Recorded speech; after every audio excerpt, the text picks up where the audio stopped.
제가 책에 관련된 이야기를 많이 하는 사람이잖아요. 그러다 보니까 독서법에 관련된 질문을 많이 받아요. 근데 공통적으로 나오는 질문 중에서 하나가 책이 안 읽힐 때는 없으세요? 라는 질문이거든요. 질문을 하시는 분들은 보통 자기가 너무 안 읽혀서, 본인이 너무 안 읽혀서 주시는 질문이에요. 이 질문에 대한 저의 대답은 당연히 너무너무 완전 있어요. 저도 책이 너무 안 읽혀요.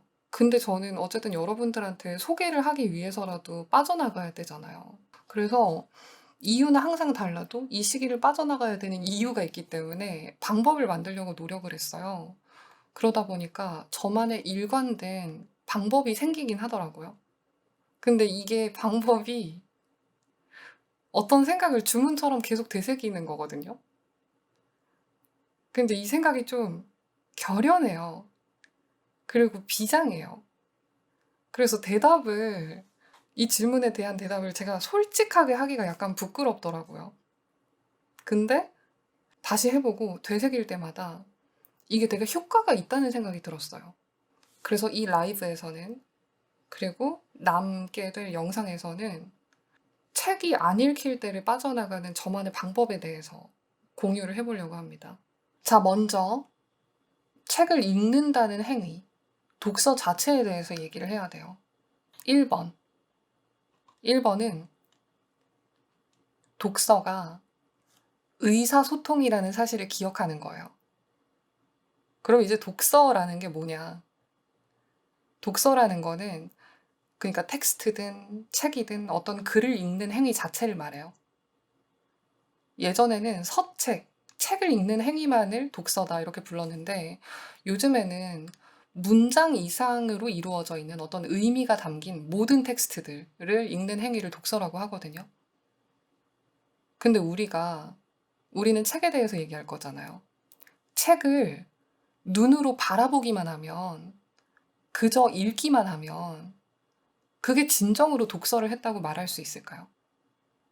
읽긴 했는데, 머릿속에 남는 내용도 없고, 가슴속에 아무런 반응도 없었으면은, 우리는 그 책을 읽었다 라고 말하기가 어려워요. 왜냐면, 독서는 궁극적으로 글을 통해서 의미를 구성하고 사고를 활성화시키려는 행위이기 때문이에요. 자, 글은요, 크게 정보성 텍스트랑 문학적 텍스트로 나눌 수 있거든요. 이 둘로 나눌 수 있는데, 우리는 대체로 독서를 통해서 정보를 얻어서 공적인 의미에서 똑똑해지거나, 새로운 감각이든 뭐든 얻어서 사적인 의미에서 내가 달라지기를 바래요. 어느 쪽으로든 사고를 활성화시키려는 행위예요. 그러니까 쉽게 말해서 생각을 하려고 읽는다는 거예요. 여러분이 가장 최근에 읽은 책이 뭔지는 모르겠지만요. 그 책을 읽고 나서 여러분 안에 어떤 반응이 있었을 거예요. 단어가 기억에 남았다거나, 인물이 아는 사람처럼 상상된다거나, 새로운 깨달음을 얻었다거나, 작가의 숨은 의도를 눈치챘다거나, 잘못된 부분을 찾아냈다거나, 다른 책을 더 읽고 싶어졌다거나, 등등의 반응이 있었을 거잖아요. 이런 반응을 가지고 의미 구성이라고 해요. 어떤 의미는요, 자동적으로 일어나는 것도 있지만, 어떤 의미는 의도적으로, 능동적으로 생각하지 않으면 일어나지 않아요. 예를 들어서 단어가 기억에 남는 거, 이런 거는 대부분의 독자에게서 일어날 수 있는 일이거든요. 그치만 아는 사람처럼 느껴진다거나 깨달음을 얻는다거나 이런 일은 모든 독자한테 일어나는 일은 아니에요. 이런 반응을 하기 위해서는 독자가 직접 나서야 돼요. 의미를 구성해야 되니까. 그러기 위해서는 독자 자체가 능동적인 사고 자체를 하고 있어야겠죠. 자, 그러면 글은 이미 정해져 있죠. 나는 혼자 읽고 있고요. 근데 왜 능동적이기까지 해야 될까요? 그건 독서가 의사소통이기 때문이에요. 자, 2번입니다. 의사소통은 공통의 의미를 구성하는 데 목적이 있다는 걸 기억하기. 자, 의사소통은 뭘까요, 그러면? 저희가 독서는 의사소통이라는 얘기를 하고 지금 건너왔는데, 의사소통이라는 건 단어는 익숙하지만 사실 우리가 이게 뭔지 잘 몰라요. 의사소통이 뭐냐, 이걸 몰라. 의사소통이라는 건 정보, 느낌, 그리고 생각을 외부와 주고받으면서 공통의 의미를 구성하고 조정해가는 과정을 말해요. 의사소통은요, 크게 개인 내적 의사소통, 대인 의사소통, 집단 의사소통, 방송 등의 차원으로 나눌 수 있거든요. 이게 말이 좀 낯설잖아요. 근데 알고 보면 되게 친숙한 개념들이에요. 쉽게 설명을 하면은 대화를 혼자, 여럿이, 둘이, 일방적으로, 쌍방적으로 다 할 수 있다는 거예요.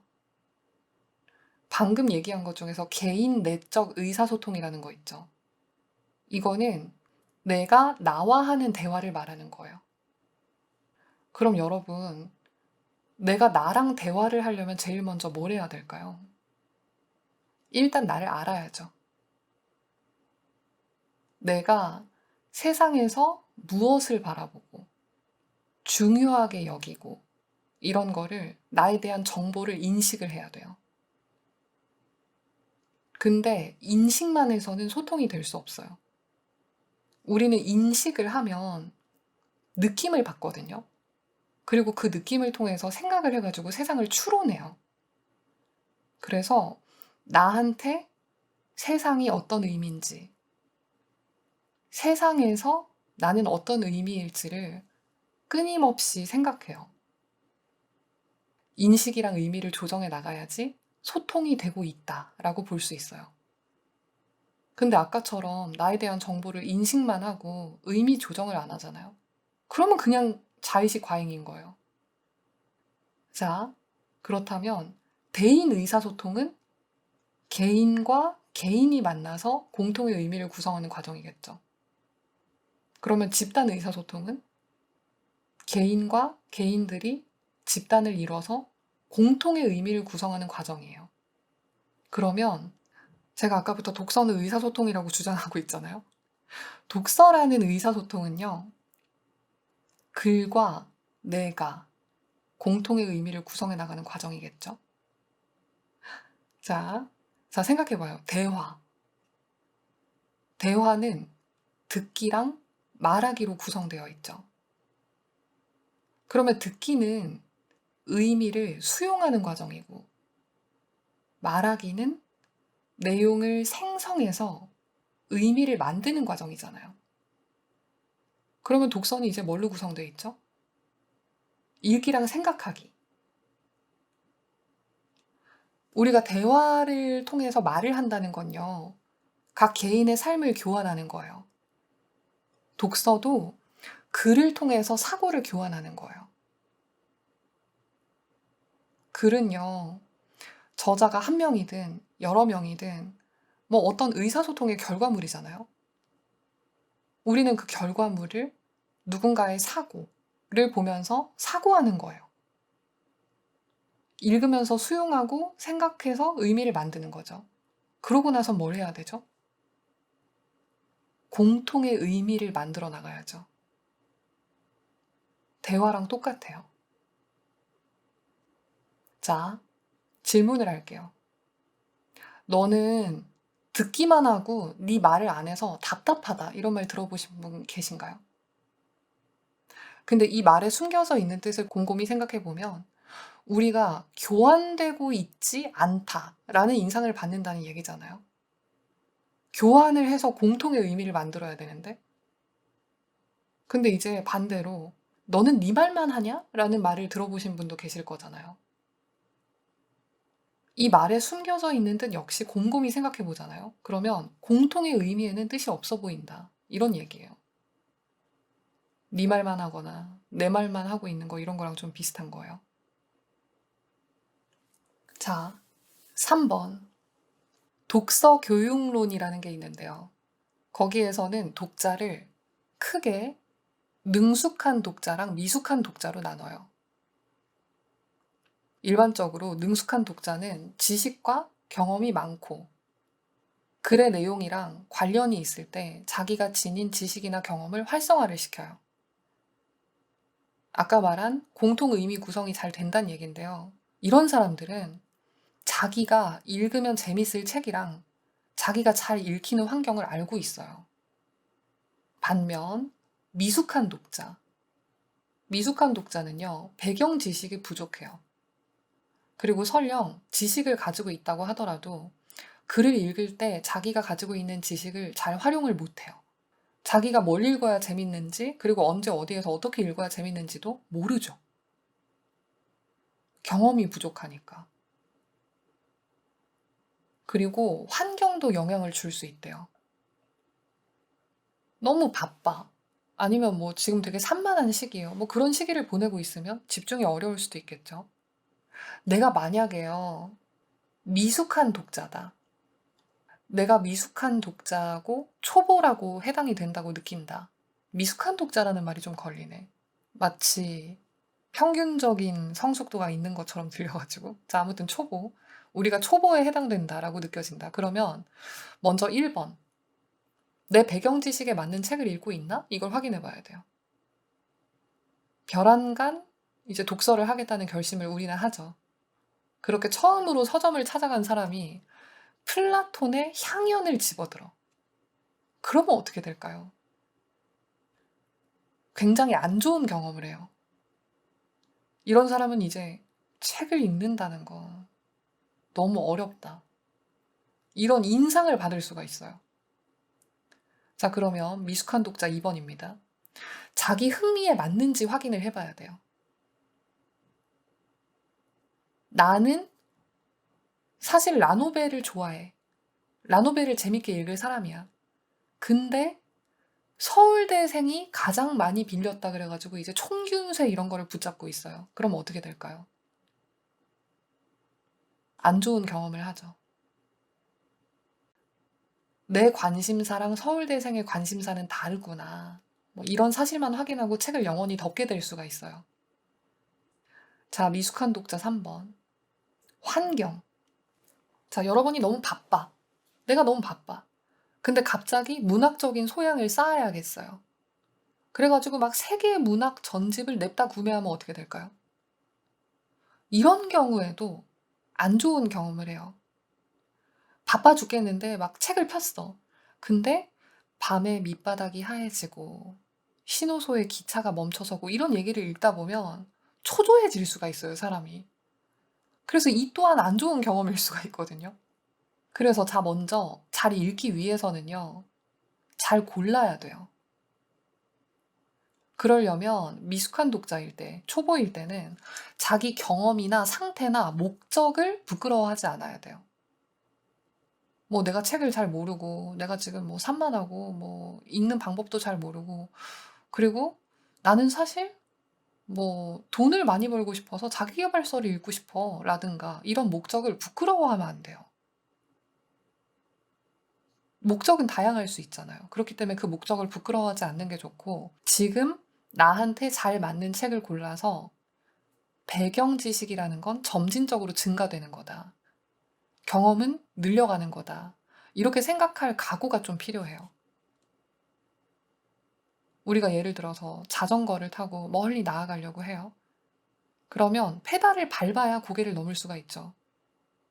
근데 먼저 나한테 맞는 안장에 앉아야 돼요. 안장 높이도 조절해야 돼요. 그 다음에 뭐 해야 되죠? 균형을 잡고 올바른 힘을 줘야 돼요. 자기에게 맞는 안장을 찾는 게 중요하겠습니다. 자, 그러면 이번에는 초보가 아니고 능숙한 독자. 내가 막 그렇게 미숙한 독자가 아니다. 이렇게 생각하시는 분들도 책이 안 읽힐 때가 있죠. 그런 분들은 제가 지금 말하는 거에 해당되는 사항이 있는지 한번 확인해 보세요. 이 사항은 제가 만든 건데 예전에 출처는 기억이 안 나는데 의사소통의 실패에 관련되는 어떤 논문들을 보다가 긁어서 저장을 해놨는데 그걸 제가 임의로 수정을 해본 거거든요. 출처를 못 밝혀서 죄송합니다. 자, 안 읽히는 이유입니다. 확인해 보세요. 그저 비슷비슷하게 느껴진다. 읽기도 전부터 묘하게 인정하지 않고 있다. 오류를 찾기 위해서 캐묻듯이 읽고 있다. 글에 빠져들지 않고 내 얘기만 생각하고 있다. 이게 다 단순히 말장난에 지나지 않는다고 느껴진다. 나에게 훈계하거나 설교하는 것 같다. 진짜 하고 싶은 얘기는 따로 있는 것 같다. 자, 제가 임의로 만들어봤던 사항입니다. 이 사항에 해당되시는 분들이 생각보다 많으신 것 같아요. 저는요, 이 사항들을 찬찬히 살펴보잖아요. 그러면 책 자체보다 독자의 태도에 이미 문제가 있다고 느껴져요. 아는 건 있어 보이는데 소통을 하고 싶은 의사 자체가 없다고 느껴진달까요? 불만만 있고 목적이 없어 보여요. 우리가 책을 읽는 목적은 뭐예요? 독서는 의사소통, 의사소통은 공통의 의미를 향한 조정의 과정이다. 그래서 저는 제가 방금 말씀드렸던 책이 안 읽히는 이유라는 사항에서 해당되신 분들이 있다면 저는 물어보고 싶어요. 여러분은 혹시 목적이라는 걸 상실하지 않으셨나요?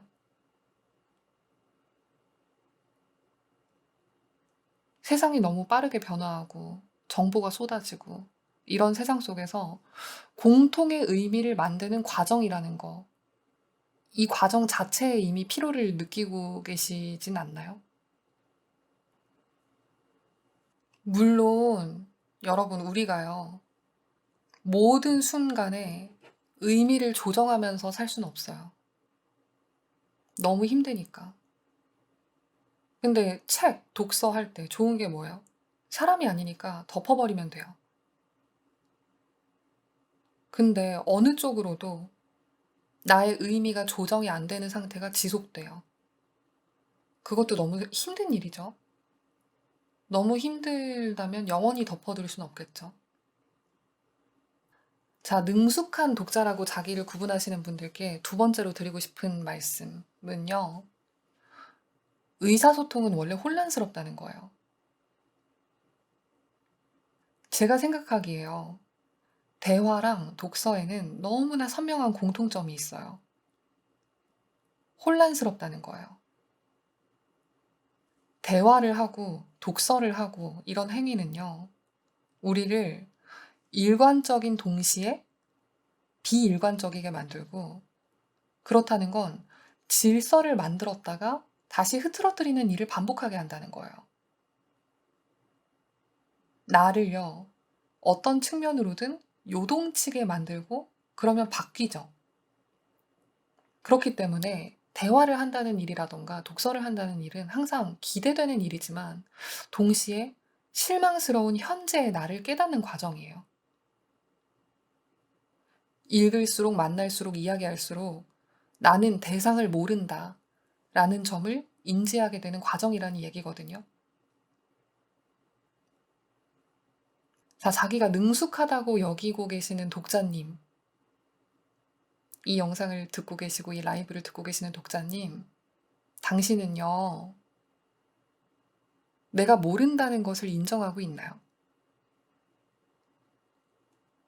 지금 내 눈앞에 있는 책이 비슷한 책 같아 보여도 이 책이 새로운 책이라는 사실을 인정하고 읽고 있나요?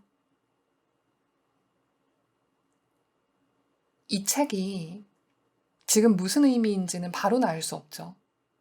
근데 나중에 무언가랑 연결돼서 어떤 의미인지 내가 나중에 알게 될 거라는 그 사실은요. 혼란스러움을 느낀다는 건 나의 의미가 조정되어 간다는 반증이라는 사실은요. 이런 사실들을 인정할 수 없다면 왜일까요? 여기에서 자기의 책과 자기의 태도를 점검해보고 자기만의 이유를 찾아야겠습니다.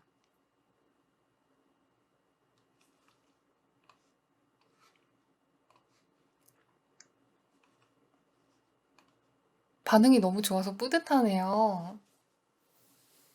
이번에는 제 얘기를 준비해서 이야기하는 시간이에요. 여러분, 저도요, 여러 가지 이유들로 책이 너무너무 안 읽히던 시절에 어떤 작가님의 북토크를 갔어요.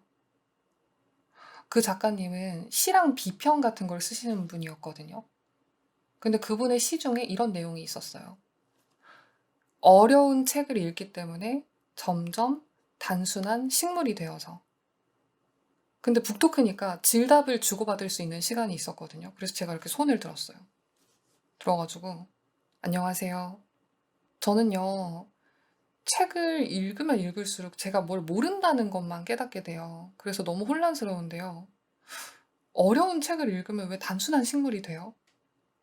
이렇게 물어봤더니 작가분께서 이렇게 대답을 해주시더라고요. 명제에 대한 믿음입니다. 산은 산이고 물은 물이다 라는 명제가 있을 때 산은 산이 아니고 물은 물이 아니다 라는 명제가 생길 수 있다. 그럼에도 불구하고 우리가 산은 산이고 물은 물이라고 믿어야 될 때 우리는 혼란을 겪는다고 대답을 해주셨거든요. 저는 이 대답을 듣고 거의 전율했어요. 너무나 정확한 말이어서요. 저는요, 이 말이 명제의 태도에 대한 것으로 알아들었어요. 잠깐 진지하게 얘기하고 싶어서 다시 카메라를 꺼볼게요. 명제 태도. 가치 판단이 개입될 수 없는 참과 거짓을 명확하게 판단할 수 있는 문장이나 식을 명제라고 합니다. 우리는요, 이런저런 명제가 참이 되기를 바라거나 싫어하거나 슬퍼하거나 두려워해요. 이를 두고 우리가 명제에 대해서 태도를 갖는다라고 말해요. 한마디로 정리하면 우리는 명제 태도로 살아가요. 생명체는요, 자연 법칙의 다스림을 받아요. 우리 삶은 유전자, 호르몬, 신경 전달 물질의 지배, 자연 법칙의 다스림으로 이루어져 있어요. 근데 만약에 오직 자연 법칙만이 우리를 다스린다면 우리는 결코 우리 몸이나 두뇌의 한계를 벗어날 수 없겠죠? 근데 명제 태도를 갖는다는 것은요, 논리 법칙을 따르는 일이에요. 여러분, 우리는 명제의 태도를 갖기 때문에 환경에서 벗어나서 약간의 자유를 얻을 수 있습니다. 우리는요, 특정 명제가 참이 되기를 바라기 때문에 이를 위해서 애쓰고 싸우고 심지어 목숨까지 무릅씁니다. 자, 이제 제가 글이 읽히지 않을 때, 책이 읽히지 않을 때 빠져나가는 주문을 여러분한테 공개할게요. 독서는 의사소통이다. 의사소통은 공통의 의미의 목적이 있다. 이 목적은 나를 자유롭게 한다. 나는 나의 목적을 믿는다. 이 믿음은 내 환경을 이긴다. 비장하지만 이게 제가 하루 종일 제 자신한테 중얼거리고 있는 생각이에요. 저는 이 생각을 중얼거리면서 책이 안 읽히는 데를 빠져나갑니다. 이 생각이 이 라이브를, 이 영상을 끝까지 보신 여러분들한테 도움이 됐으면 좋겠네요. 긴 이야기였는데 집중하셔서 끝까지 들어주신 분들 감사합니다. 아, 그리고 영상으로도 남겨야 되니까. 이 말을 하는 데 도움이 된 책들이 있어요. 독서교육론, 화법교육론, 그리고 두뇌 보완 계획팩의 서문입니다. 그리고 이장욱 작가님한테 감사드립니다. 이상입니다.